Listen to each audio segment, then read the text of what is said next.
नमस्कार दोस्तों, मैं शुभम सर और आपका आज की क्लास में हार्दिक स्वागत है। आज हम डिस्कस करेंगे मोल कॉन्सेप्ट को।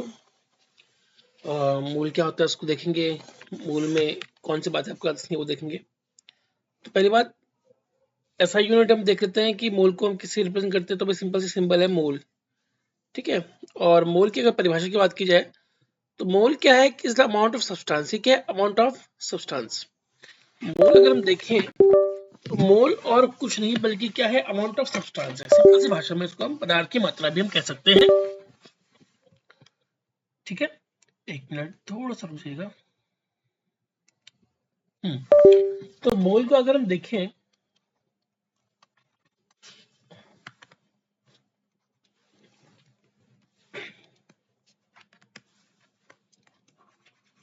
एक मिनट, हाँ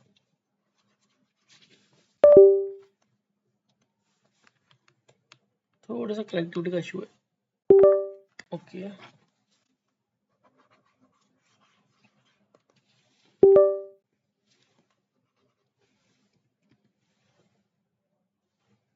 ओके। तो मोल सिंबल जनरली ऐसा हम इसको मोल को हम लिखेंगे, और मोल का मतलब है amount of substance that contains as many entities. उसमें एटम भी हो सकते हैं, मॉलिक्यूल्स, अदर पार्टिकल्स कुछ भी हो सकते हैं, और बहुत सारी एंटिटीज हो सकती है। तो अगर हम देखेंगे तो यहाँ पर मोल का मतलब यहाँ है पदार्थ की मात्रा। यहाँ पर हम मोल का मतलब जो लिख रहे हैं, हम लिख रहे हैं पदार्थ, ठीक है, पदार्थ की मात्रा, ठीक है। तो कितना एक पदार्थ की मात्रा है, और वो मात्रा चाहे वो एटम हो, चाहे मॉलिक्यूल हो, चाहे कोई भी पार्टिकल हो, वो है, ठीक है। देखिए, इस पदार्थ की मात्रा का भी कंपैरिजन करना पड़ता है, और वो कंपैरिजन किसी न किसी में करना पड़ेगा। और वो कंपैरिजन किस में करते हैं आप लोग? वो करते हैं exactly 12 gram of carbon 12 isotope. तो अगर मुझे इसको परिभाषा को ढंग से करना हो तो हम ये कह सकते हैं कि मोल जो है वो अमाउंट ऑफ सब्सटेंस है, यानी पदार्थ की मात्रा है, जिसके अंतर्गत बहुत सारे एंटिटीज जैसे एटम मॉलिक्यूल हो सकते हैं, जो कि एग्जैक्टली होंगे एटम किसके? 12 ग्राम ऑफ कार्बन 12 आइसोटोप के। It may be emphasized that the mole of a substance always contain the same number of entities no matter what the substance may be। इससे फर्क नहीं पड़ता कि सब्सटेंस क्या है, सब्सटेंस के अंदर सेम नंबर ऑफ एंटिटीज होंगी, वो सॉलिड हो, लिक्विड हो, गैस हो, एटम हो, मॉलिक्यूल हो, पार्टिकल हो, उसमें सेम नंबर ऑफ क्या होगा, सेम नंबर उसमें एंटिटीज मिलेगी। In order to determine this number precisely, the mass of a carbon 12 atom was determined by a mass spectrometer and found to be equal to 1.992648 into 10 to power minus 23 ग्राम, ठीक है। तो अगर हम precisely इसको हम देखेंगे तो जो कार्बन का मास होता है, कार्बन 12 का मास होता है, उसे मास स्पेक्ट्रोमीटर से अगर हम देखें तो वो 1.992648 इंटू 10 टू पावर 23 माइनस में ग्राम आता है, ठीक है। तो अगर हम इसका देखें तो 12 ग्राम मोल पर मोल बटे 1.992648 इंटू 10⁻23 की अगर वैल्यू हम देखेंगे तो वो मिलती है हमें 1 मोल के बराबर, जो कि 6.0221367 इंटू 10⁻23। इसको एवोगैड्रो नंबर के नाम से भी हम क्या बोलते हैं, जानते हैं। इसको हम एवोगैड्रो नंबर के नाम से भी हम क्या करते हैं, जानते हैं। अगर हम देखें in a simple way, we can say that mole has in a simple way we can say that mole has 6.0221367 into 23 10 to the power 23 entities of atom, molecules और ions में इतने होंगे। number of entities in one mole is so important that it is given a separate name and symbol known as Avogadro constant denoted by Na। तो मैंने वही चीज आपको बताई थी कि इसको हम क्या बोलते हैं, Na बोलते हैं, यानी एवोगैड्रो कांस्टेंट भी कहते हैं, एवोगैड्रो नंबर में से कहते हैं। ये मैं आपको ऑलरेडी पहले बता चुका। बार बार जो हम यहाँ पर एंटिटीज बोल रहे हैं कि इसमें इतने एंटिटीज होनी चाहिए, इस एंटिटीज का मतलब क्या है? इस एंटिटीज का मतलब एटम्स से है, इस एंटिटीज का मतलब आयन से है, इस एंटिटीज का मतलब मॉलिक्यूल से है, इस का मतलब सब एटॉमिक एंटिटीज से भी है, ठीक है। तो भाई ये एंटिटीज शब्द जब बार बार बोलते हैं तो उसमें एटम, आयन, मॉलिक्यूल और सब एटम सब इसमें आता है। अब इनके बीच में कुछ रिलेशनशिप होती है, उसको जानने की हम कोशिश करेंगे, लेकिन उससे पहले एक क्वेश्चन आपके सामने है कि the number of moles and moles in litre of 88 are liters of 80 are respectively, तो वो रहेगा आपका 7.527 into 10⁻22 एंड 0.125 मोल, ये इसका रहने वाला है। Formula to get moles are following, कुछ फॉर्मूले हैं मोल्स को निकालने के लिए। Number of moles n is equal to weight gram by molar mass, जहां मोलर मास जो है वो ग्राम एटॉमिक मास और ग्राम मॉलिक्यूलर मास और ग्राम आयनिक मास के बराबर है। दूसरा number of moles n is equal to V litre 22.4, जहां पर v volume of gas in L NTP और STP है। और number of moles n by Na where n is equal to number of particles, number of moles of atoms is equal to number of atoms by Na, ये formula भी आपके सामने है। और number of moles of molecules equal to number of molecules upon Na। तो यहाँ पर आपको ध्यान देना कि हम किसका निकाल रहे हो, n क्या है इसमें, एटम है, मॉलिक्यूल है, उसी हिसाब से आपको यहाँ पर चेंज भी करना पड़ेगा। अब बात करते हैं परसेंटेज कंपोजिशन की। तो mass percentage of an element ये रटना पड़ेगा आपको, किसको क्या बोलते हैं, किसी भी एलिमेंट का मास परसेंटेज क्या होता है। तो mass of that element in the compound in upon molar mass of the compound into 100, ये इसका आप फॉर्मूला कह लीजिए। ये आपको एज इट इज याद करना पड़ेगा, इसमें कोई इफ एंड बट हो नहीं सकता है। और let us take one more example, और एक और एग्जांपल हम इसमें ले सकते हैं। एग्जांपल क्या है कि what is the percentage of carbon, hydrogen and oxygen in ethanol. Ethanol में कार्बन, हाइड्रोजन और ऑक्सीजन का परसेंटेज क्या हो सकता है। यहाँ पर जो दे रखा है मॉलिक्यूलर फॉर्मूला इथेनॉल दे रखा है। आप मोलर मास ऑफ इथेनॉल निकाल लीजिए जो कि 46.068 आ जाएगा। तो मास परसेंटेज ऑफ कार्बन निकालने में आसान हो जाएगा। मास परसेंटेज कितना रहेगा, वो 24.02 रहेगा, ठीक है, डिवाइडेड बाई 46.0268 आएगा। इसी फॉर्मूले को मैंने यहाँ पर पुट कर दिया है, तो इसका जो मास परसेंटेज निकल कर आएगा वो आएगा 52.14% आएगा इसका, ठीक है। इसी तरीके से मास परसेंटेज ऑफ हाइड्रोजन निकाल सकते हैं जो कि 13.13 आएगा, 13.13% आएगा। और मास परसेंट ऑफ ऑक्सीजन आप रख सकते हैं जो कि आपका लगभग 34.73% इसमें आएगा। इसको अब फॉर्मूला सेम होगा और फॉर्मूले के अकॉर्डिंग आपको क्या करना पड़ेगा, इसमें पुट करना पड़ेगा और उस हिसाब से आप इसे क्या कर सकते हैं, तो आराम से कर सकते हैं। तो इसमें यहाँ पर आप देख रहे होंगे कि इसमें जनरली फॉर्मूले को याद करने के ऊपर हम जोर देते हैं कि भैया यहाँ पर फॉर्मूला जो होना चाहिए वो याद होना चाहिए, इंपॉर्टेंट है। तो उसी को आपको याद करना है और उसी के अकॉर्डिंग आपको वैल्यू को पुट कर देना, और वैल्यू को पुट करने के बाद आप उसका आंसर निकाल सकते हो। अब यहाँ पर जेई मेन 2022 में क्वेश्चन आ रखा है, on complete combustion 0.30 gram of an organic compound gave 0.20 gram of carbon dioxide and 1.10 gram of water. The percentage of carbon in the given organic compound अगर आप निकालेंगे तो लगभग आपका कितना 18% वो आ जाएगा, ठीक है, ओके। अब बात कर लेते हैं empirical formula for molecular formula. तो एम्पेरिकल फॉर्मूला जनरली क्या होता है, ये रिप्रेजेंट करता है, क्या रिप्रेजेंट करता है, simplest whole number ratio represent करता है। किसका रिप्रेजेंट करता है, various atoms present in a compound. तो एक कंपाउंड के अंदर जो बहुत सारे एटम प्रेजेंट होते हैं, उन एटम का जो सिंपलेस्ट होल नंबर रेशियो होता है उसको जो प्रेजेंट करता है उसको हम क्या बोलते हैं, उसको हम एम्पेरिकल फॉर्मूला बोलते हैं। और अगर हम मॉलिक्यूलर फॉर्मूला की बात करें तो ये शो करता है, क्या शो करता है, एग्जैक्ट नंबर शो करता है। एग्जैक्ट नंबर किसके शो करता है भाई, डिफरेंट टाइप्स ऑफ एटम्स के शो करता है। ये एटम्स कहाँ प्रेजेंट होता है, ये प्रेजेंट होते हैं मॉलिक्यूल में। और मॉलिक्यूल किसका मॉलिक्यूल की बात कर रहे हैं हम, तो हम बात कर रहे हैं कंपाउंड की, ठीक है। तो यहाँ पर एक जगह सिंपलेस्ट होल नंबर रेशियो की बात हो रही है, एक जगह exact number of different types of atoms की बात हो रही है। इसमें एम्पेरिकल फार्मूला और मॉलिक्यूलर फार्मूला में यही डिफरेंस होता है। यहाँ पर एक खास बात आपको याद रखनी है कि the mass percentage of various element present in compound is known. अगर किसी कंपाउंड में बहुत सारे एलिमेंट्स का वेरियस एलिमेंट का अगर मास परसेंटेज निकल जाता है तो उसके आधार पर आप एम्पेरिकल फार्मूला को डिटरमाइन कर सकते हो। उसके आधार पर आप एम्पेरिकल फार्मूला को डिटरमाइन कर सकते हो, ठीक है। और molecular formula can further B obtained if molar mass is known. और मॉलिक्यूलर फार्मूला को आप तब भी ऑब्टेन कर सकते हैं जब आपका मोलर मास क्या हो आपको पता हो, ठीक है।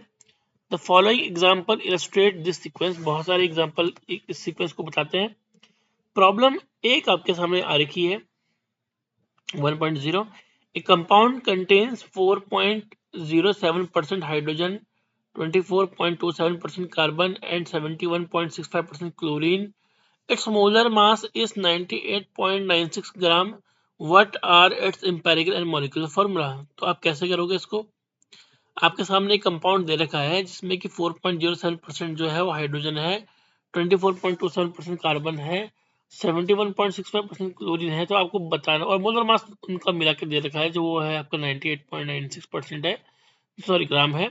तो आपको बताना है कि एम्पेरिकल फार्मूला मॉलिक्यूलर फार्मूला क्या है इसका, ठीक है। अब सॉल्यूशन 1 में स्टेप फर्स्ट देखिए क्या बोलता है। Step first, conversion of mass percentage to gram. Mass percentage को ग्राम में कन्वर्ट कीजिए, ठीक है। Since we are having mass percent, it is convenient to use 100 gram of compound as the starting material. Mass percentage दिया हुआ है तो आपको 100 ग्राम क्या लेना है, कंपाउंड लेना है स्टार्टिंग मटेरियल पे। 100 ग्राम सैंपल ऑफ द अब compound, 4.7 gram hydrogen, 24.727 gram carbon and 71.65 gram chlorine is present. तो 100 ग्राम सैंपल में इतना इतना ग्राम जो है वो हाइड्रोजन, कार्बन और क्लोरीन क्या है, प्रेजेंट है, ठीक है। Convert into number mole of each element. Convert into number mole of each element. Divide the masses obtained above by respective atomic masses of various element। तो आपको क्या करना है कि कन्वर्ट करना है इसको किसमें, नंबर ऑफ मोल्स में। किसके नंबर ऑफ मोल्स में, ईच एलिमेंट के। और फिर डिवाइड करना है मास जो कि हमें मिलेगा respective atomic masses of various element से, ठीक है। तो this gives the number of moles of constituent element in the compound. ये क्या देगा आपको, number of moles of constituent element एक कंपाउंड में देगा। तो मोल्स ऑफ हाइड्रोजन निकाल लीजिए, आप ऐसे निकालिए 4.07 ग्राम बटे 1.008 gram into 4.04। Moles of carbon निकाल लीजिए इस अकॉर्डिंग में 24.27 ग्राम बटे 12.01 gram into 2.021। Moles of chlorine में पैसे निकाल सकते हैं 71.65 ग्राम बटे 35.453 ग्राम इंटू 2.021, ठीक है, आप निकाल सकते हो। स्टेप 3 आ जाए। स्टेप 3 में क्या करोगे आप कि divide each of the mole values obtained above by the smallest number amongst them, ठीक है। तो जितने भी आपकी मोल्स वैल्यू निकली हुई है उसमें जो स्मॉलेस्ट नंबर है उससे क्या कर देंगे, डिवाइड कर देंगे। Since 2.021 is smallest value, division by it gives a ratio of 2:1:1 for H ratio C ratio Cl। तो अगर हम स्मॉलेस्ट वैल्यू को देखेंगे तो डिवीजन के समय पर ये जो देगा वैल्यू देगा 2:1:1 देगा, ठीक है। आपको प्रोवाइड कर देगा जिसका H ratio C ratio Cl का। In case the ratio are not whole number, अगर किसी कारण से रेशियो होल नंबर नहीं होते हैं, then they may be converted into whole number by multiplying by the suitable coefficient। अगर वो होल नंबर नहीं होते हैं तो आपको उसको होल नंबर में कन्वर्ट करना पड़ेगा, जिसके लिए आपको उसे सुटेबल कोफिशिएंट से मल्टीप्लाई करना पड़ेगा ताकि वो होल नंबर में कन्वर्ट हो जाए। स्टेप 4 क्या है, write down the empirical formula by mentioning the number after writing symbol of respective element। CH2Cl is thus the empirical formula of the compound। इसके बाद क्या करना है आपको कि आपको उसका एम्पिरिकल फॉर्मूला निकाल देना है, मेंशन करना है सिंबल्स को दिखाकर, और जो आपको ऊपर आपने के हिसाब से देखा हमने वो निकल के आपका CH2Cl, ठीक है, इसका एम्पिरिकल फॉर्मूला है। अब मॉलिक्यूलर फॉर्मूला राइट करने के लिए क्या करना पड़ेगा? पहला A, determine empirical formula mass by adding the atomic mass of various atoms present in the empirical formula. तो आपको एम्पिरिकल फॉर्मूला मास डिटरमाइन करना है, वो कैसे करना है? आपको ऐड करना पड़ेगा एटॉमिक मास बहुत सारे एटम्स का जो वेरियस एटम्स में प्रेजेंट है, ठीक है। तो वही आपने करा। For CH2Cl empirical formula mass is 12.01 plus 2 into 1.008 plus 35.453 जो कि बैठता है 49.48 ग्राम के बराबर। और B, divide molar mass by empirical formula mass. आपको क्या करना है कि जो मोलर मास है उसको एम्पिरिकल फॉर्मूला मास से डिवाइड कर देना है 98.96 ग्राम बटे 49.48 ग्राम जो कि 2 के बराबर आएगा। और उसके बाद आपको क्या करना है, multiply empirical formula by n obtained about to get the molecular formula empirical formula जो कि बैठता है CH2Cl, n की जो n किसके बराबर है 2 के बराबर है। हेंस मॉलिक्यूलर फॉर्मूला जो हो जाएगा वो बैठ जाएगा C2H4Cl2, ये इसका हो जाएगा, ठीक है। तो कुछ क्वेश्चन हमें यहाँ पर दे रखे हैं। According to SI system dash was used to measure the amount of substance. तो सिंपल सी बात है कि ऐसे सिस्टम के अकॉर्डिंग हम मोल को देखते हैं कि भैया उससे अमाउंट ऑफ सब्सटेंस को मेजर किया जाता है। What's the number of entities और particles together in mole concept known as. तो जो सिंपल सी बात है, जो नंबर होते हैं किसी भी एंटिटीज में उसे हम एवोगैड्रो नंबर से क्या करते हैं, जानते हैं, उसको हम बोलते हैं, ठीक है। क्लियर है? ओके, ठीक है। यहाँ पर 2023 जे मेन का एग्जाम का क्वेश्चन आ रखा है। A solution of sugar is obtained by mixing 200 gram of its 25% solution and 500 gram of its 40% solution both by mass. The mass percentage of the resulting sugar solution, ठीक है। आपको nearest integer में बताना है कि आपको मास परसेंटेज निकालना है रिजल्टिंग शुगर सॉल्यूशन का। तो आपको करना क्या है, इसका आंसर वैसे 36 है, लेकिन इसमें आप मास ऑफ सॉल्यूशन देखेंगे तो आपको मिल जाएगा 200 प्लस 500 700 ग्राम, 200 ग्राम ये हो गया, 500 ग्राम ये हो गया, दोनों को मिला लीजिए 700 ग्राम हो गया। 25 gram of sugar solution means 100 gram solution में 25 ग्राम शुगर होती है, इसका मतलब ये होता है। और 40% शुगर सॉल्यूशन का मतलब होता है 100 ग्राम सॉल्यूशन में 40 ग्राम शुगर क्या होती है, मौजूद होती है। तो मास जो निकल जाएगा, मास इसका हो जाएगा तकरीबन आपका बैठेगा 250 ग्राम मास हो जाएगा। तो मास परसेंट ऑफ रिजल्टिंग सॉल्यूशन क्या होगा, 250 ग्राम बटे 700 इंटू 100 जो कि आपका क्या बैठ जाएगा 36% बैठ जाएगा। ओके, ठीक है, ये इस तरीके से आपका बैठ जाएगा। इसको याद कीजिएगा, इसको नोट कीजिएगा, इंपॉर्टेंट पॉइंट है, इसको इग्नोर नहीं कर सकते हैं, ठीक है। इग्नोर करने की जरूरत बिल्कुल भी नहीं है आप लोगों को। ओके, चलिए।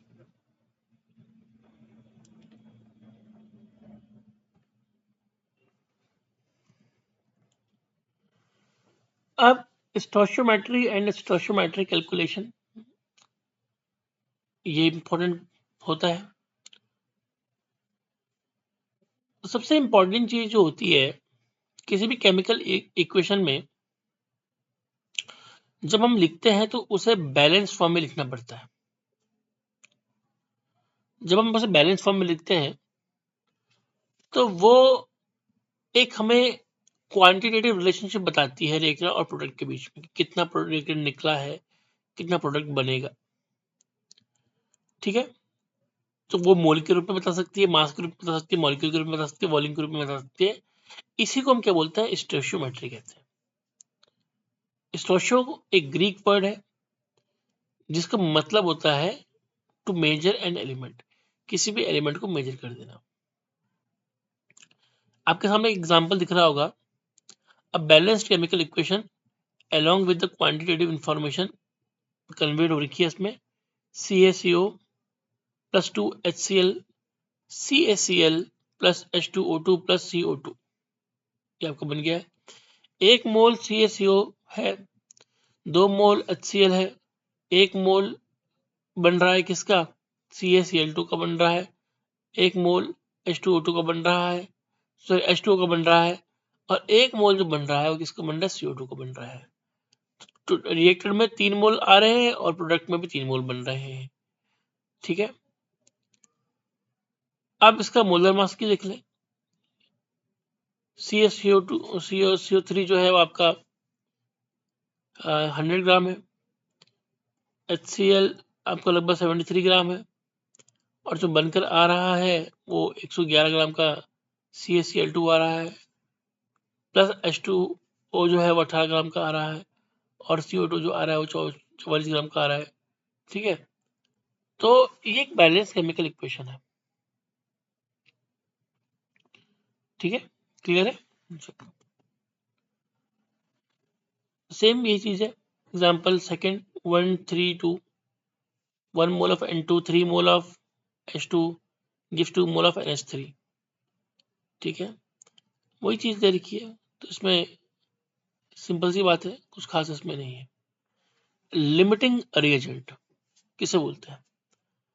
The reactant which is present in the lesser amount gets consumed after some time, and after that no further reaction takes place whatever is the amount of the other reactant present।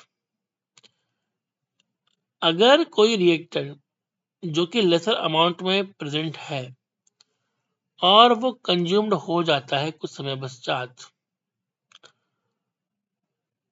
ठीक है, और उसके बाद कोई further reaction नहीं होती है, चाहे उसमें कितना अमाउंट ऑफ रिएक्टेंट प्रेजेंट हो, तो जो रिएक्टेंट कंज्यूम्ड हो चुका है वो लिमिट्स करता है amount of product form and therefore called the limiting reagent. तो मतलब एक बार आपका रिएक्टेंट कंज्यूम्ड हो जाए, उसके बाद वो क्या प्रोडक्ट बनेगा, क्या प्रोडक्ट फॉर्म्ड होगा, उसको लिमिट कर देता है।